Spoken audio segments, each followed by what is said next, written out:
Hello students, आज की talent Hunt की क्लास के अंदर हमने जो कल कैलकुलस का चैप्टर स्टार्ट किया है उसके कुछ फॉर्मूले हमने देखे थे।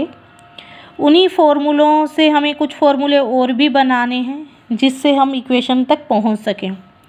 आपको पता है क्वेश्चन सॉल्यूशन से पहले हमें इक्वेशन तक पहुंचना होता है, उसके बाद ही हम सॉल्यूशन को फाइंड आउट कर पाएंगे। यहाँ पे आप देख पा रहे हो ध्रुवीय अभिलंब पोलर नॉर्मल इन की लंबाई हमें निकालनी है जो पी एन के लिए डिफ़ाइन किया हुआ है। और पी एन जहाँ यहाँ दिया हुआ था, हमारा पी इधर है और एन यहाँ पे है। इसी वैल्यू से ही हम वैल्यू को फाइंड आउट करने वाले हैं, जो कि हमारी यहाँ पे आगे की साइड वैल्यू रहती है। इसका फॉर्मूला होता है आर कोसेक फाई, और हमें पता है कोसेक स्क्वायर फाई का formula 1 plus cot square phi होता है। और हमने यहाँ स्क्वायर नहीं था तो होल रूट निकाल लिया और यहाँ पे हमने वैल्यू रख दी। और एक चीज़ हमने और पढ़ी थी कि यहाँ टेन फाई का formula r equal to d theta upon d r होता है। तो इसका अपोन में वैल्यू चेंज हो जाती है कोट के लिए, तो 1 upon r d r upon d theta की होल स्क्वायर बन जाता है। इस तरह से हम आर बाहर रखते हैं, रूट की संख्या है 1 प्लस 1 अपॉन आर की square D r upon d theta की होल स्क्वायर। अगला है आपका ध्रुवीय अधोलंब पोलर सब नॉर्मल की लंबाई हमें निकालनी है। ध्रुवीय अधोलंब के अंदर ओ एन की वैल्यू निकालनी होती है, जो कि इस तरह से होती है हमारी ओ एन। पहले हमने यहाँ पी टी की निकाली थी, फिर हमने पी ओ टी की निकाली थी, फिर हमने यहाँ पी एन की निकाली है और अब हम निकालेंगे ओ एन की। ओ एन की वैल्यू निकालने के लिए हमारा फॉर्मूला होता है आर टेन और ब्रैकेट में पाई बाई 2 माइनस के फाई। हमें पता है पाई बाई 2 होता है तो कोट की वैल्यू में हमें आंसर मिलता है, टेन की वैल्यू चेंज हो जाती है।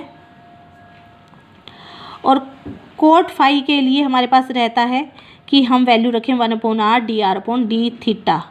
आर से आर कैंसिल हो गया, d r upon d theta हमारे पास आंसर बच जाता है। इसी प्रकार गाइस हमने पढ़ा पैरेलल इक्वेशन, और पैरेलल इक्वेशन की जब बात होती है तो एक तो हमने पोलर पढ़ा, पोलर के अंदर आर और थीटा की बात होती है। और जब पैरेलल की बात आती है तो पैरेलल इक्वेशन में पी से हम डिनोट करते हैं। और जब बात हमारी लंब की लंबाई से निकालते हैं तो यहाँ पे देख पा रहे हैं आप length of the perpendicular from pole to the length, जिसे हम कह सकते हैं ध्रुव से स्पर्शी पर डाले गए लंब की लंबाई, जिसका फॉर्मूला होता है 1 अपॉन पी की square equal to 1 upon r की स्क्वायर प्लस 1 अपॉन आर की power 4 d r upon d theta की होल स्क्वायर। तो ये फॉर्मूला हमारा बन जाता है इक्वेशन के अंदर।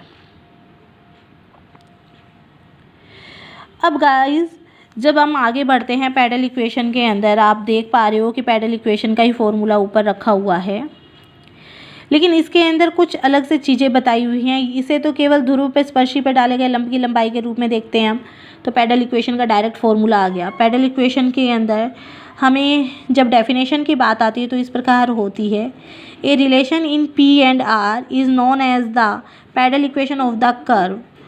जब हम पी और आर के बीच में कोई संबंध स्थापित करते हैं तो उस वक्र को हम पदिश समीकरण के नाम से जानते हैं। तो हमें फाइंड करना है पैरेलल इक्वेशन, पदिश समीकरण ज्ञात करने के लिए।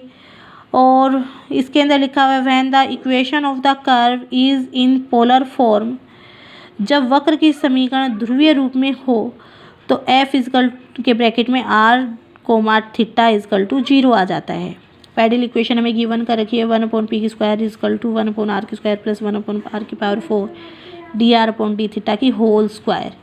ये हमें फॉर्मूला स्टूडेंट्स याद करना पड़ता है, क्योंकि हमें डायरेक्टली इसमें वैल्यू रखनी होती है सॉल्व करके, जिससे हम पैरेलल इक्वेशन निकाल सकें। पैरेलल इक्वेशन निकालने के बाद हमें जो भी आंसर आता है उसको हमें रेसिप्रोकल करना होता है, जिससे हमारे पी की वैल्यूज़ को भी हम फाइंड आउट कर सकें। इसी प्रकार यहाँ हमने दो इक्वेशन दे रखी हैं, F r theta equal to 0 और साथ में ये सेकंड इक्वेशन। इसके अंदर थीटा का विलोप करना है, मतलब इसको रिमूव करना है, जिससे हमें पदिश समीकरण प्राप्त की जा सके। गाइज इसके लिए करना क्या है कि हमें कार्टेशियन फॉर्म के अंदर इक्वेशन पता है आर की, कि जब भी इक्वेशन को लेंगे तो आर की square equal to x square plus y की स्क्वायर होता है।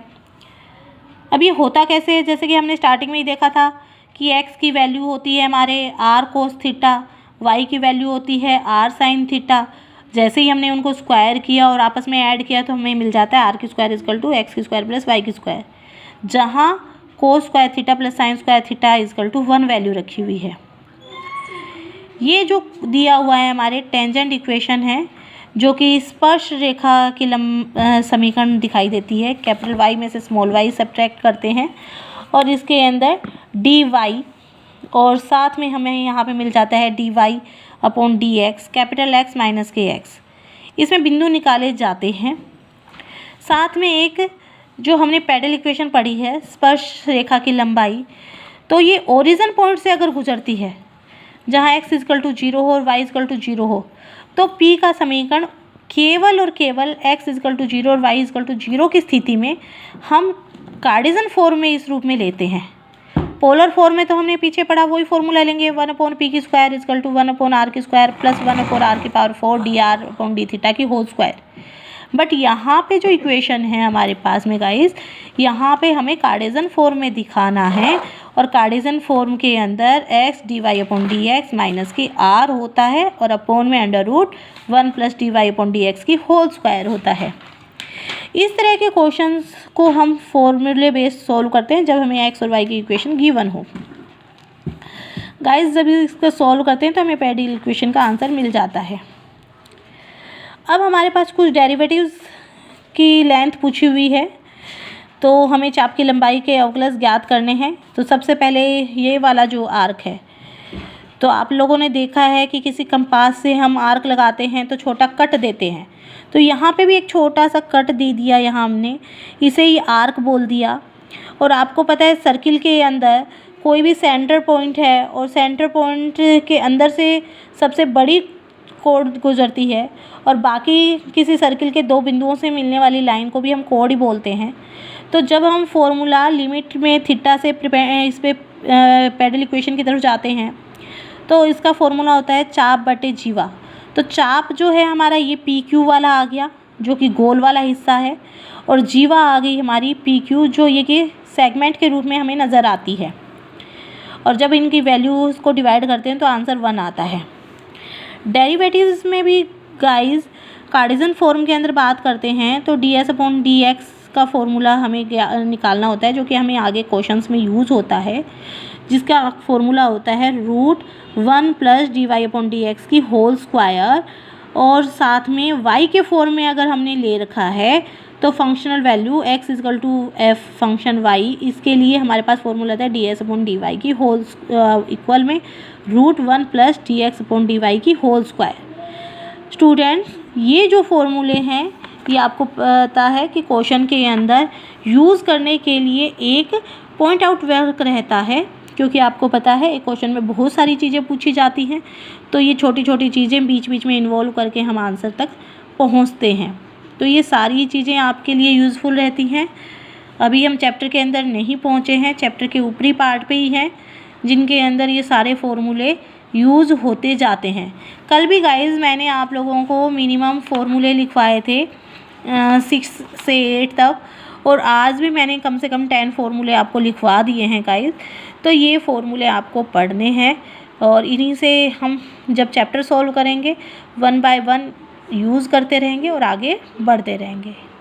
Okay, thank you, have a nice day.